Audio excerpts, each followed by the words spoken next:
Salam teman-teman semuanya, kami dari kelompok 6 akan mempresentasikan hasil diskusi kami mengenai general linear hypothesis. Adapun anggota kelompok 6 yaitu Asmita Tumanggor, Nia Santian Lumbentobing, Renata Hani Aurora Manik, Indra Wisada Manurung, Vivia Julia, Aurora, dan Widya. Adapun untuk pembahasan kali ini, kami akan membahas mengenai pengantar hipotesis linear umum, pengujian hipotesis linear umum, contoh dan ilustrasi. Terlebih dahulu, kita harus tahu apa itu model linear umum. Model linear umum atau GLM adalah generalisasi fleksibel dari regresi linear biasa dengan membiarkan model linear dikaitkan dengan variabel respons melalui fungsi tautan. Jadi, fungsinya untuk apa? Garis regresi linear biasanya digunakan untuk model prediksi untuk dua variabel data. Karena model ini tidak sempurna, kita dapat menggunakan uji hipotesis untuk menentukan apakah ada hubungan antara dua variabel tersebut. Lalu kita akan masuk ke dalam contoh soal. Untuk contoh soalnya yaitu terdapat model linear, yaitu YI sama dengan beta 0 ditambah beta 1 XIJ ditambah beta 2 XI2 ditambah beta 3 XI3 ditambah beta 4 XI1 saya ulangi, beta 4 XI3 ditambah beta 4 XI4 ditambah epsilon I. Lalu kita akan menyatakan hipotesis berikut dalam bentuk C beta sama dengan 0 atau matriks C dikali vektor beta sama dengan vektor 0. Untuk hipotesisnya yaitu H0 sama dengan 2 beta 1 dikurang beta 2 sama dengan beta 2 dikurang 2 beta 3 ditambah 3 beta 4 sama dengan beta 1 dikurang beta 4 sama dengan 0. Lalu kemudian kita akan menuliskan langkah-langkah pengujian hipotesisnya. Kenapa kita menuliskan langkah-langkah dari pengujian hipotesisnya? Karena pada soal tersebut tidak terdapat data yang dapat kita olah, jadi kita hanya akan menampilkan langkah-langkah untuk pengujian hipotesis tersebut. Untuk penyelesaiannya yaitu pertama menyatakan hipotesis dalam bentuk C beta sama dengan 0 dengan model linearnya yaitu YI sama dengan beta 0 ditambah beta 1 XIJ ditambah beta 2 XI2 ditambah beta 3 XI3 ditambah beta 4 XI3 ditambah beta 4 XI4 ditambah epsilon I, di mana I itu adalah 1, 2, 3 hingga N. Dengan hipotesisnya yaitu 2 beta 1 dikurang beta 2 sama dengan beta 2 dikurang 2 beta 3 ditambah 3 beta 4 sama dengan beta 1 dikurang beta 4 sama dengan 0. Nah, kita harus lihat bentuk hipotesisnya tadi yaitu C beta sama dengan 0 atau matriks C dikali vektor beta sama dengan vektor 0. Nah, itu dapat dituliskan, teman-teman kita tahu Y sama dengan X dikali beta ditambah epsilon.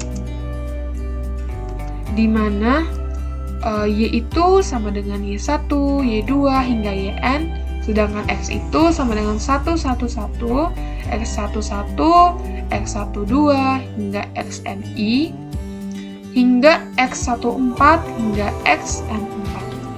Sedangkan untuk betanya atau vektor betanya itu beta 0, beta 1, beta 2, beta 3, dan beta 4. Kita bisa lihat terdapat sebanyak 4 rubah banyak pada persamaan tersebut. Lalu untuk selanjutnya, kita akan merumuskan persamaan, yaitu H0, 2 beta 1 dikurang beta 2, beta 2 dikurang 2 beta 3 ditambah 3 beta 4 sama dengan 0, beta 1 dikurang beta 4 sama dengan 0. Nah, itu kita lihat dari hipotesisnya tadi. Nah, dari persamaan ini kita bisa membentuk ke dalam perkalian matriks.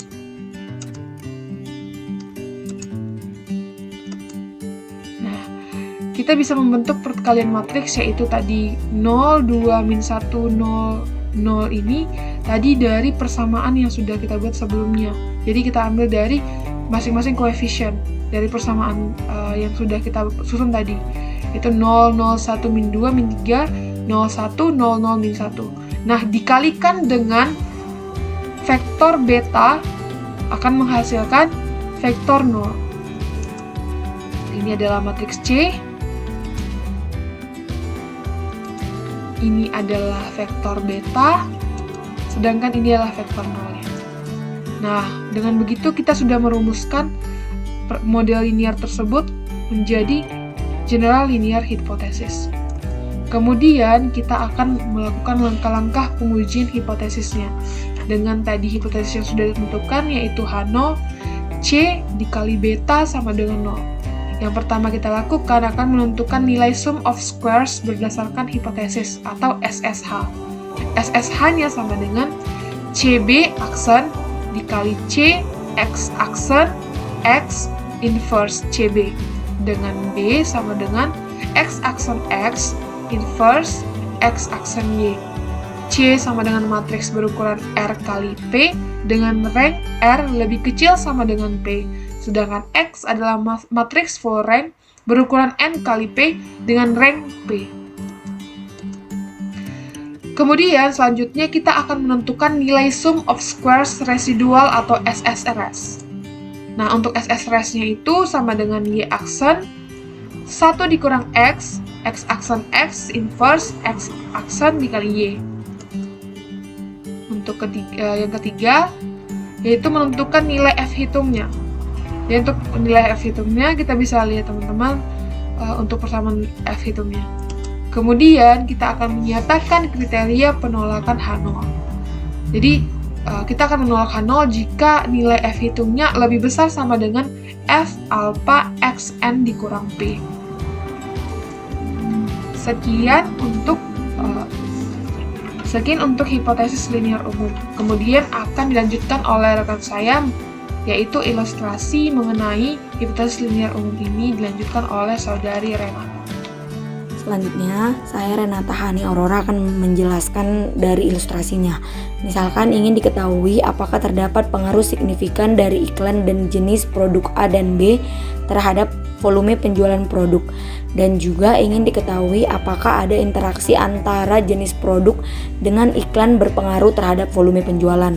Dapat kita lihat iklan jual dan produknya pada tabel berikut.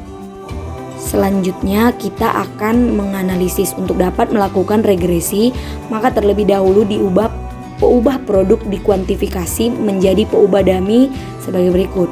Nah, kita misalkan bahwa produk A itu sama dengan 0, sedangkan produk B itu sama dengan 1. Dari sini terlihat bahwa kedua model memiliki intercept dan slope yang berbeda, serta terlihat adanya interaksi antara produk A dan B. Lalu model yang akan digunakan yaitu YI sama dengan beta 0 ditambah beta 1 dikali X1 ditambah beta 2 dikali PI ditambah beta 3 dikali PI dikali X1I ditambah epsilon I. Nah, untuk model produk A yaitu YAI sama dengan beta 0 ditambah beta 1 dikali X1 ditambah beta 2 dikali 0 ditambah beta 3 dikali 0 dikali X1I ditambah epsilon I. Maka dapat kita ketahui model produk A yaitu beta 0 ditambah beta 1 ditambah epsilon I. Nah, untuk model produk B yaitu YBI sama dengan beta 0 ditambah beta 1 dikali X1 ditambah beta 2 dikali 1 ditambah beta 3 dikali dengan 1 dikali dengan X1I tambah epsilon I.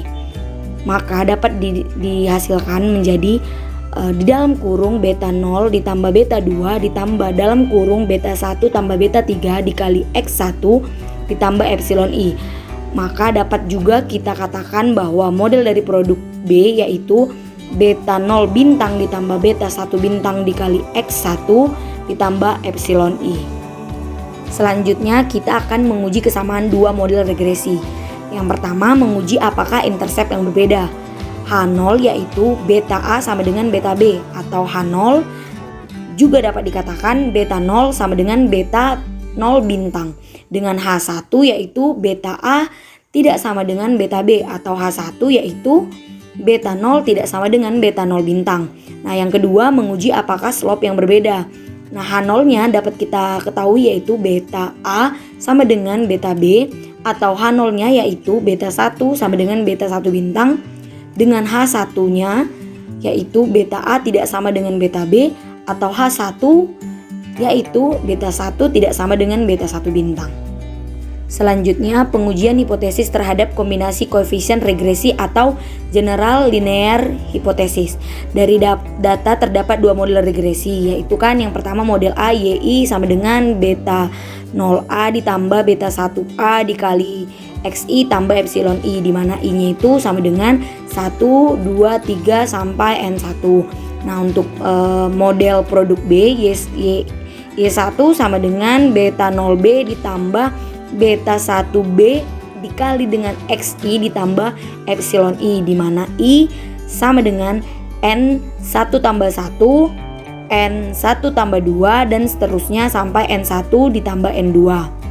Untuk menguji kesamaan kedua model regresi di atas, dapat dibuat satu model regresi, yaitu YI sama dengan beta 0A ditambah beta 1A XI ditambah beta 0B ditambah beta 1B dikali XI dikali dengan epsilon I. Kemudian dalam bentuk matriks dapat disajikan sebagai berikut. Vektor Y sama dengan matriks C dikali dengan vektor beta ditambah dengan epsilon. Selanjutnya ada hipotesis uji. Nah, tadi kan sudah saya jelaskan tentang menguji intercept yang berbeda dengan slope yang berbeda.